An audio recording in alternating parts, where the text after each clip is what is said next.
Good evening, this is Joe Ryan, and this is the first episode of The Crosswalk, a new show starring Phil and Magalnick and Honorata Kazmierczak, along with their dog, Chloe. Phil, let's start with you. Let's tell the people, what is the show going to be about? Certainly, thank you. Thank you for hosting us today, and we're excited to be here. The Crosswalk is something that Honorata and I, as a physical thing, encounter every day with some trepidation and fear.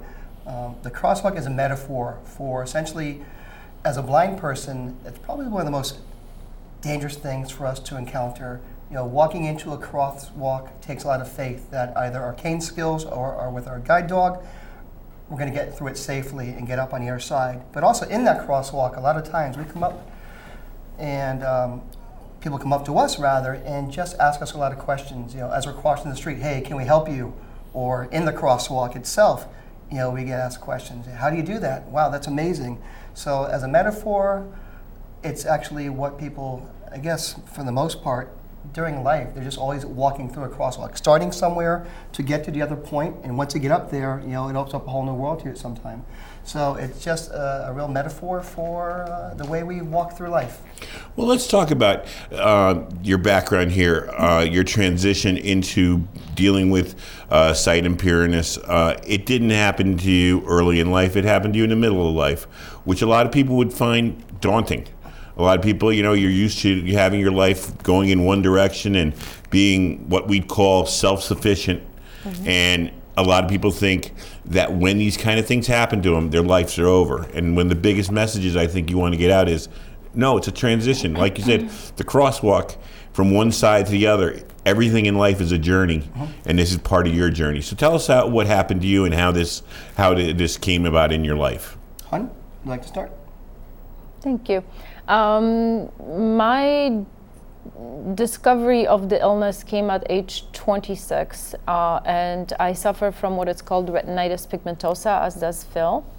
And I went through a period of shock and then dove into trying to figure out what it was and if there was anything that could be done, and discovering that eventually it would lead to nearly complete blindness was kind of scary, but then at the same time I was assured that it moves really slowly. I can, you know, proceed in life as if, you know, I didn't have it, and I did until 2013 when I was diagnosed legally blind, and that's when it really hits you, because you have to reinvent everything and you have to try to figure out a new way of doing what you used to do. Well, as people may not know about you, you're an artist. You're an artist by trade, an art teacher. So much of art is about visual. So much of art is bringing the beauty, putting it down, whether you put it in a sculpture, whether you put it down on a canvas, is taking beauty from a subject or from nature and sharing it in a different platform. That must have been very scary when you thought you were going to lose that part of your life. Actually, yes, and actually, the most scary part was when I started losing my color recognition, and the world slowly lost the greens and the blues. What did remain for the longest time was the shade of orange, and I really held on to it for a really long time, up until a couple years ago, and now my world is kind of black and white, and I feared that. Lucky for me, I still dream in color. So sometimes it's kind of, you don't want to wake up, you want to just stay and remember the color, because it's very vibrant, very vivid, and there's a lot of detail. So that's kind of still a positive in all of that. Have you been able to do things with art still? Is there something like sculpture or something you can get into? Any outlet for you there with that? My field used to be ceramic sculpture. However, as an art teacher, I taught all different art media and all different techniques, and I was able to still have a recognition of high contrast images. So for the longest time, I was able to still produce work. Now, unfortunately, everything, relies on touch, However, with the assistance of technology and great pixels on a smart devices, I can sort of make up high contrast images, so like the black and white. However, if there's a lot of detail and color, I am no longer able to see what the images are. So I hold on to and enjoy the little pleasures of seeing tiny bits of stuff, but most of it, unfortunately, it's gone. And Phil, your background, you were in public service. You were out there, as part of the police department. Tell people about your background. Certainly, my whole life, I tell people that's been the most difficult thing to adjust to. I was the person either responding to help someone or answering the call for help, and now I'm the one asking for help. So that was a very difficult adjustment to make. I was diagnosed, I was 13 with retinitis pigmentosa, and not until I hit 40 did it really start manifesting itself in a way which made it harder to do the daily things I would normally do. But I started off as a volunteer in the ambulance corps as an EMT, then working through the college years working in an ER as an EMT and a volunteer fire department. Then at age 22, hired as a police dispatcher for the city of Stamford. So for nearly 26 years, public safety was my whole world. So that was the biggest wake-up call, when I had to give up all of that, the camaraderie with the guys, and I think that was the toughest part of the progression of the disease. Were you aware that it was going to be this at some point, or was there a hope you had that it wouldn't progress till maybe later on in life? That's a good question. I think when I was diagnosed at age 13, the prognosis at the time was blindness, but they really didn't know anything about how long it would take, the progression. And because it is a very slow progressing disease, it wasn't my reality. So while I couldn't see in the dark, then maybe the peripheral vision starts to go a little bit, then the acuity. So it happened so slowly that it wasn't my reality that I'm blind or I'm going to go blind until, realistically, it kind of punched me in the face, and there it was. So it happened so slowly, then kind of crept up on me, and then I had to adjust. And that was a tough thing over a couple of years, just not adjusting to it well. I also wanted to add that I think commonly, very often, the doctors tend to tell you, there's a lot of research studies going on, so there should be something within the next 10 years. And sadly, kept pushing back. Sadly, sadly,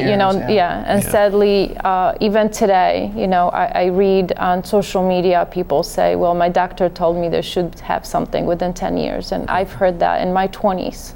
That was a very long time ago. Yeah.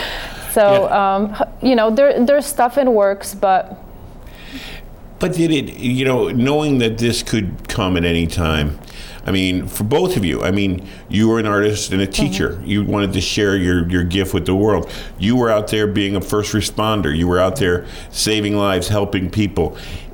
As much as it is it's something, a cloud that hangs over you, you turned it into some positiveness within your life as you worked with the public. You tried to share and help people. Did it drive you to be that kind of a person? A lot of people when they're forced with some kind of things like this, they go into a deep depression. They go into a darkness before the darkness envelops them. You people kind of turned it into a positive and made your life. We were there. I like to think that we each imploded first and then collectively sort of exploded. We learned how to live blind, and seeing how many people do not easily come out of it or need help, it kind of sparked us to take action and be the voice for people who can't speak for themselves or don't want to. But we, not necessarily just for us, but for everybody, would like to see a better future with respect to people understanding of blindness and disability in general. Well, I think, and I think this show is another vehicle, kind of going back to what you were doing in your professional lives, helping people, teaching people, showing them the way, showing them how to deal with this. And let's talk about what the driving force is behind the show and what you hope this show to be. Sure. I think you said it right. Sometimes I think people think we have to live in these extreme worlds of surviving versus thriving. And I think there's a medium in the middle where you can live comfortably and help other people. And you know, I was like that. For years, I didn't do a thing. I sat down on the couch. I had a great pension. There's no need to do anything. My kids are in college. I was okay, but was I? And then, you know, I learned that there's more to life. So that meter starts going from survive towards thrive. And it's not easy. It takes a lot of discipline. It takes a lot of, you know, determination just to get up and go out of the house. It's a difficult thing to do. So you become very familiar and comfortable. You want to be in those familiar surroundings when you first lose your sight, but you realize that familiarity keeps you in a place. It doesn't let you go from survive to thrive. So that's where we're hoping we can encourage other people by letting them know that, you know, like you mentioned, we've met people where going blind is a death sentence. It need not be that. We know people who do anything you could think of, they've done or are capable of doing. And I'm wearing the NFB hat today because we really engulfed ourselves within the philosophy of the National Federation of Blind almost 3 years ago. And we believe that, you know, blindness is only one of the characteristics defining a human being, and that you can indeed, you know, live the life you want to lead. So, you know, all of this that you see now is really from the NFB philosophy that we've taken in. Now, how long have you two been together now? Whew, that's a good story. Yeah, we're waiting for that. We're going to get to this. She can kick me, or I guess if I say too much. But That'll be tough. Essentially, having retinitis pigmentosa, there's a group on Facebook called Retinitis Pigmentosa, of all things. And we both were part of this group, and excuse me, somewhere down the line, I'm not sure when, we became friends on Facebook, personal friends. And about 2.5 years ago, I put on Facebook, hey, I was approved for a guide dog from the Fidelco Guide Dog Foundation. And that was it. Well, I get a private message from, and she uses a different last name on Facebook, but because I use a screen reader which talks, because I can't see what's on the screen, whatever my finger touches, it will describe and say. So it said, you have a message from Honorata Zula, which is her dog's name, which she uses for her last name. But the funny thing was, when the voiceover was speaking very quickly, it sounded like a Japanese name, like a Japanese guy. So she sends me a message, hey, how do you get a guide dog? And I responded, you know, briefly, and I'm like, I'm not one into the texting back and forth, like, how about we chat? So she did call me, and I'm like, wow, you're not a guy. And that was on Wednesday, the beginning of November 2016. And after, as she says, I spoke for an hour, I invited her to an NFB, it was a national convention for the state affiliate of the NFB up in Shelton, and I had never been to one myself. And I'm like, why don't you go and I'll meet you there. So we met there, and we met during lunch, and we kind of hit it off right away. And you want to tell the rest, or you want me to keep going? Okay. Just keep going. All right. So you're enjoying it very much. We meet there, and frankly, I was with an ex-girlfriend at the time, and when she took a look at Honorata, she's like, now I know why you want to come to this convention. So she sat between us. We weren't allowed to talk, and I was embarrassed, and I sent her a text message that night that, you know, I'm sorry, I'm embarrassed, you know, I feel horrible that, you know, we couldn't chat, and there was some bad blood there. And that was it. And the following weekend, we're just texting back and forth out of the blue. And she was having a rough time, and I was having a rough time. And I just said, hey, why don't we meet for lunch? Now, she was in Southington, mind you, and I'm in Stanford. And I've never traveled independently in my life on a train. And she's like, okay. And I'm like, now what? Well, 3 hours later, I'm meeting her at the Stanford train station. She was the brave one, took the trip down. And I'm walking.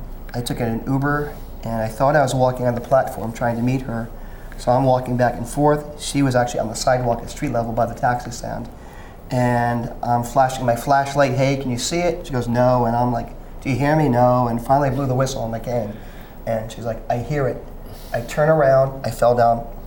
You're gonna get emotional. I fell down 5 stairs. I caught him. She caught me. So we, the cane that he had at that time went flying down, but he was safe in my arms. And we got into an Uber, and we went downtown and went to a restaurant where I know the owner, and he personally sat us. And I think 3 or 4 people saw me who knew me downtown, and she thought this was like scripted. Like, do you know everybody? So we walked the mile home to my house. We're arm in arm in the dark with night blindness with our canes, swinging like windshield wipers. we bumped off a few poles and signs, and I think she hit her head on a dumpster. And we got up to my apartment, and she's like, I'm staying the night. She's going to kill me for saying this. Like, awesome. But I was a gentleman. I'm like, do you want the bedroom or the living room? And she took the living room. I made it all nice. And then I went to bed. But I didn't tell her until later on that bedroom was this way, bathroom this way. I left both doors open, hoping she'd come into the bedroom trying to reach the bathroom at night. And I left shoes all along the floor. So if she did come into the bedroom by mistake, she'd trip on the shoes, end up in the bed. Didn't happen.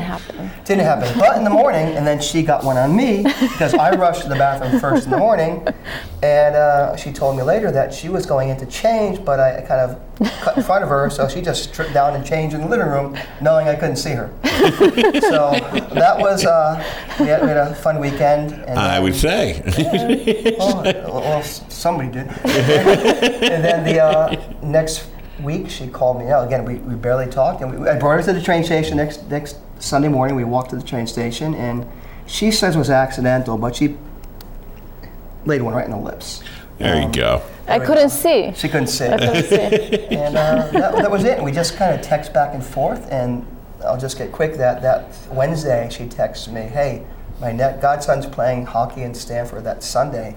I'll come down, and we'll have lunch. Perfect. 2 minutes later, she calls, I'll just come Saturday, we'll hang out, and we'll go to the game together. Even better. 2 minutes later, you know what, after school on Friday, I'll just take a train to Stanford and spend the weekend. It was her birthday weekend, and you want to tell them what happened on your birthday weekend when you got to Stanford? Well, or at the train station when we first... I mean, the reason for me wanting to extend the weekend is because I wanted to, I guess, run away from being alone, from living in my reality. I didn't want to celebrate my birthday. I just felt like, I'm just gonna. He was fun. Oh, so it wasn't to come to me? It was just to get away from something? No, you were fun. Okay. You were fun and funny, and we had a great time. And I figured I'm just gonna. Why not? So I made that step, and Phil had a whole bunch of gifts that he kind of hid, sort of hid around the apartment. So I had a scavenger hunt on my birthday, and it was very entertaining because he didn't really have to hide it much. So we had, we really, I guess, it was like love at worst sight, like Phil says it. It was cake and balloons and flowers, which you really couldn't see. I had to tell her, hey, there are flowers there, there's cake over there. He was so excited that he was giving away some of the locations because I was taking too long.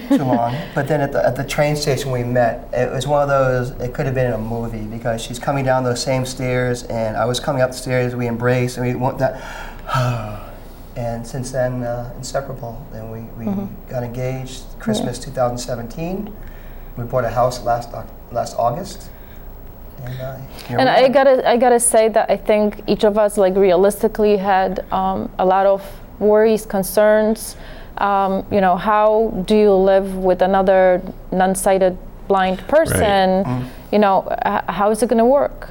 Are we going to be able to manage everything? Are we going to bump heads a lot, which we do. Figuratively, huh? So it's like, how are we gonna do with, cooking and cleaning? But I gotta say, it's been a learning experience, and we do all of it, every single bit of it. We do have great help from family and friends with rides and some, support as needed. And most of the time we need second pair of eyes to see stuff that we don't, like maybe spots on the shirt or does that look still clean or does it fade? Well, like you said, before when we were talking before the show started, in both your professions, you on Honorata as a teacher, you had to plan everything out. You had to plan a lesson plan to make sure you had everything ready for your students.